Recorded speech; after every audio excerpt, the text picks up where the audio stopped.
So we've got two wonderful guests with us here at London Climate Action Week in the heart of London from the studios that we have here at Sustainable Ventures. And they are Ingmar Rentzhog, who's the chair of W Social, a new social media channel, but also the CEO of We Don't Have Time.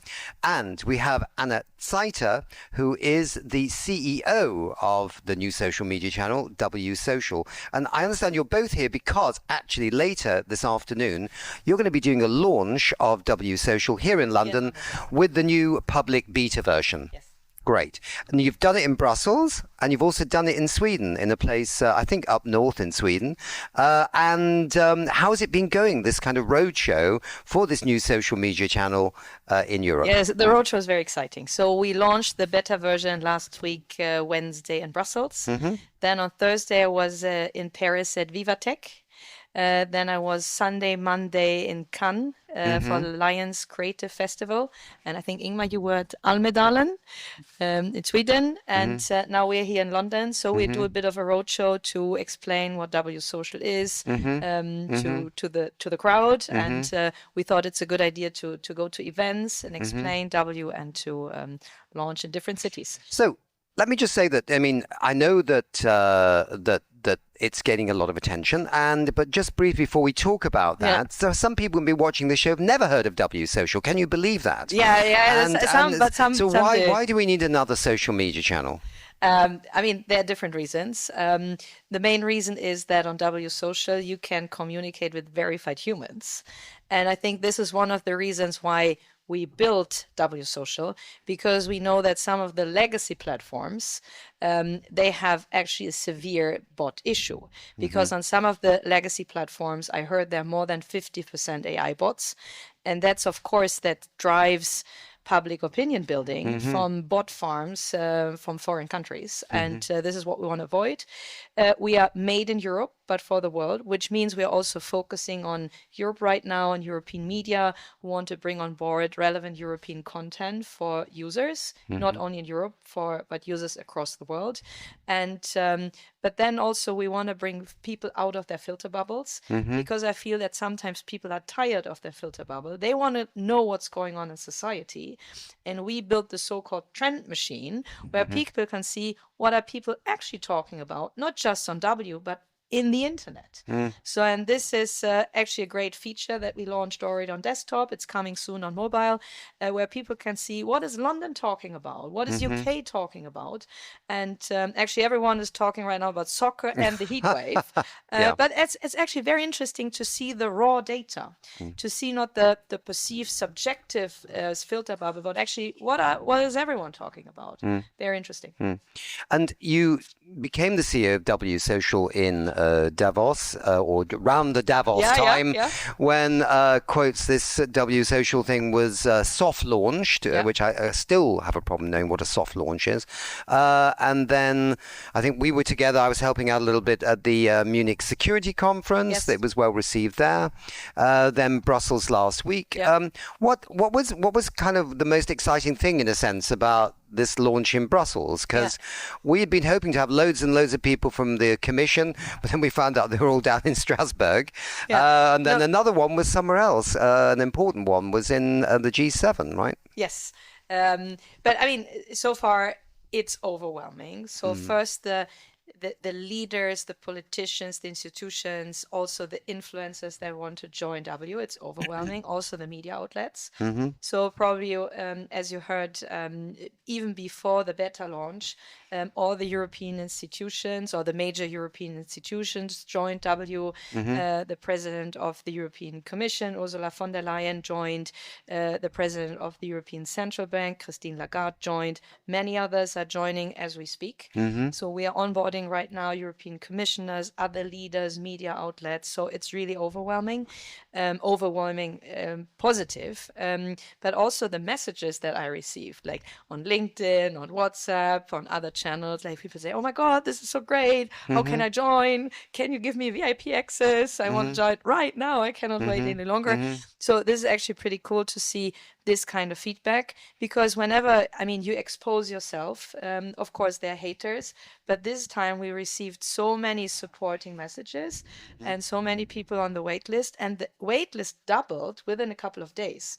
So before the launch event in Brussels, we had around 50,000 people on the wait list, and now it's about 100,000 within a couple of days without any big marketing activity. It's like just word of mouth. People are telling their friends and their families. They're calling me like, give me priority access, and that's pretty cool. So does that mean if I want to join W, it's going to take a long time for me to get on board, because the wait list is getting so long right now that the waiting might get a little bit longer? Yeah, so we have hopefully you don't need to wait a couple of months. But we are onboarding people on purpose in a responsible way. What we don't want is open the floodgates, let 100,000 people in, and then systems are breaking or customer service is not ready yet. And this is why we bring in people in thousander batches, like on a daily basis. I think today we let in 10,000. Then we see how everything goes with content moderation, with customer service, and if anything is breaking. So far, everything looks pretty good. But then as soon as we feel like, yeah, this has been settled or good, we can let in another batch of 10,000. Right. And that might take another couple of days or weeks until everyone is on board. But at the same time, the waitlist is growing. But I can assure you, we will let everyone in. This is also in our interest, but only because people are sometimes asking, like they're impatient, which is a good sign because they cannot wait. But the reason is we want to do it in a proper and like controlled way. Yeah. I mean, I certainly think that when I talk to people about, the idea of W Social, that there is generally a quite a warm reaction to it, because it seems that so many people who, once joined social media channels and thought it was all going to be great, feel now somehow they've been let down, and that it's all, very aggressive on some of the channels, and other channels are just a bit too quiet for them, and it's just no action at all. So I think a lot of people want to get that trust back in their feed, which I know is one of your slogans. But let me we can come back to that in a moment. Maybe I could go to Ingmar a little bit, because this European, I keep calling it European tour, it's been so far 3 countries, right? Let's not overdo it. I once did a music tour of well, let's do it. France, you've done France? Yes. Okay, but the Cannes Lion thing, or the Lions. There we go. Okay, right. So we've only got another 20 odd to go. So let's talk a little bit about the other side of this tour as well, because there have been also questions about W Social. Some have been critical, and some maybe are part of the disinformation echo chamber that's obviously surrounding a new competitor in this space. Let's be honest. Tell us a little bit about that, Ingmar. Yes. So doing this is a little bit. It's a roller coaster. It's going up fast, it's going down, and that's your feeling when you're in it inside W. But I must say that I was very much prepared of what we're going to meet, because when we launched We Don't Have Time, we met so much resistance. Disinformation campaigns, crazy things. I mean, I've been through some really crazy things with We Don't Have Time, because we try to change things. So I was kind of prepared for it happening for W as well. But I didn't. I was a little bit naive. I didn't think it was going to happen immediately. So just some hours after we did this soft launch in January in Davos, there was a sophisticated campaign on X and other social media, where someone triggered a fake rumor that the EU Commission had invested 500 million euro in W, and this was kind of an EU thing. It's completely taken out. It's not true, but it was deliberate. Many accounts on the same time were starting to post about this, and this spread to mainstream media, and up until this day, 4 months later, 6 months later, you can go to Grokpedia, that's Elon Musk competitor to Wikipedia, and you can read an article about W where it says that the EU Commission have invested 500 million euro in us, and it's fact-checked by Grok. But isn't the problem there that nobody's actually gone the other way, because there's probably a source down at the bottom that links to a newspaper or a magazine or something crazy like that. Someone are linking to someone else, and it just feed the system, and when you see a lie enough number of times, you believe it. And it's only one media that contacted us and asked, is this true? And it was Euronews. Euronews, who wanted to clarify this point, Yeah, it was Euronews and some others, but that was very interesting to see that, of course, crazy misinformation, disinformation, lies are spreading faster than the truth, and this is what we have seen here. And also, traditional media is, most of them are not checking the facts any longer, but some still do, and that was appreciated. Like Euronews, they came back and said, "Hey, Anna Zeiter, is that true that you received 500 million in funding from the European Commission?" I said, "No, this is not correct." But that was an interesting learning from the time after the Davos pre-launch, that disinformation came up so quickly. And then also we saw the more people refer to that and copy that, the more people believe that this is true. And also the AI chatbots, at one point, since this is the predominating information in the internet, everyone was like, this must be true. And also in Grokipedia at one point, there was like, W is funded by €500 million in taxpayers' money, which is not correct. We have not received any funding from the European Union. It was even political parties in Europe criticizing their government that they were funding us, and it's not true. I think that's maybe what this was all about, is a narrative, spinning the narratives, you have something to criticize.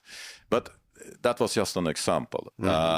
What happened just recently when we launched this in Brussels last week, suddenly in Sweden we were celebrating midsummer. It's a big thing, people don't work, and in the middle of the midsummer night, the sun is out there, we don't sleep. Our CTO for W called me and he said someone has managed to flood or sign-up form for the waitlist with hundreds of thousands of fake mail address bots. So the mail provider we use, they thought that we were a spam machine. So they shut us down, and we needed to talk to them, and we introduced CAPTCHA and all that, or you are a human, and they found a way around it, so it happened a second time. So this was a deliberate attack to make us over the weekend not able to send out invites. We have fixed this now. But this is what we're up against. And this is actually what makes me believe that what we're doing here is not only important, we're going to succeed. Because when you feel this resistance, that means that you have the power. And yes, you can try to stop us, but it's very hard to stop something. We're not going to give up and just, okay, sorry, you hacked our servers for mail, we will shut down. No, it's not the way it works. But I must also say, of course, there have been a lot of legit criticisms, questions around how are we doing things. We are trying to change things by doing things better. And I must say one thing here. We will not be perfect. We will not do things in the best way possible. We will do mistakes. We will do things people don't agree with. When you have power, responsibility comes with it. And you can't please everyone. But we will try our utmost to do it better. That's the only thing we promise here. We are entering the space of social media. It's not many players out there, so we need more competition. We are one of them. We're not going to be perfect, but we are trying our utmost to become better.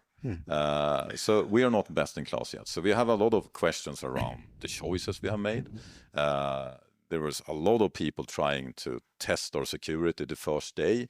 And of course, they found something that can be improved. We have fixed that now. We're very thankful for people telling us that this needs to be fixed. We are rushing things, so we don't have everything perfect. We also got a lot of criticism from the open source community because we are coding very fast. We're launching this way sooner than we actually should, but the world needs this, so we can't wait. So we need to go through our source code and quality assure it. So that's why we removed the source code publicly before launch.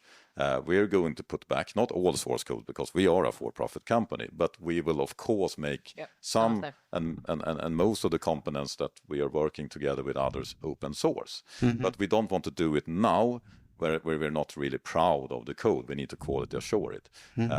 So that's like criticism, and of course we will improve. We will do better. And there's also been a lot of confusion and ask about around why we are making all our users need to verify themselves with ID. And that's actually quite complicated. The onboarding process, it works, but it can be so much better. We are working on that. Bear with us. But the criticism is not only about that it's a fuss, it's a lot of job to verify yourself. That will be easier. But there is also some, real criticism behind. Why do you need to verify at first place? Will you take my identity and sell the data? We will not, because the ID data will only be stored in a separate app on the user's device, and we only publish it if you want to publish your name, for example. Yeah, and we decided that actually on purpose, that we don't want to have a database with all ID information, because that would be way too risky. Because we assume from the beginning that there will be hacking attacks, and having such a treasure trove with all the ID information would be too risky. I never want to end up in the media like Anna Zeiter lost the ID information of Ursula von der Leyen. That would be a horrible disaster. So, and we build it on purpose, like privacy by design, that we don't have the data somewhere stored.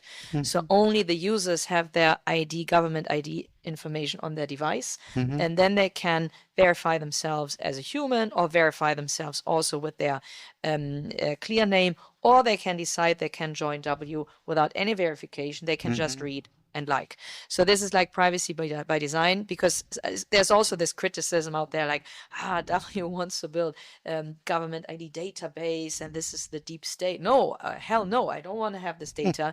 Funded by European Union. Yeah, this is all the crazy conspiracy. I don't want to have the data, because this is what I learned in my almost 12 years as a data protection officer of eBay.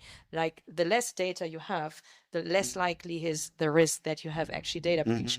And I have no interest to have such a database, because that only comes with risk, and this is not something we want to have. We're fast running out of time, but is there one other issue that's been mainstream, or not mainstream, but quite common in the commentary of those questioning W Social? Yeah, there was one question came up several times, if we are for-profit or non-for-profit. We are a for-profit company on purpose, because we feel we can only compete with US or Chinese big tech if we are for-profit.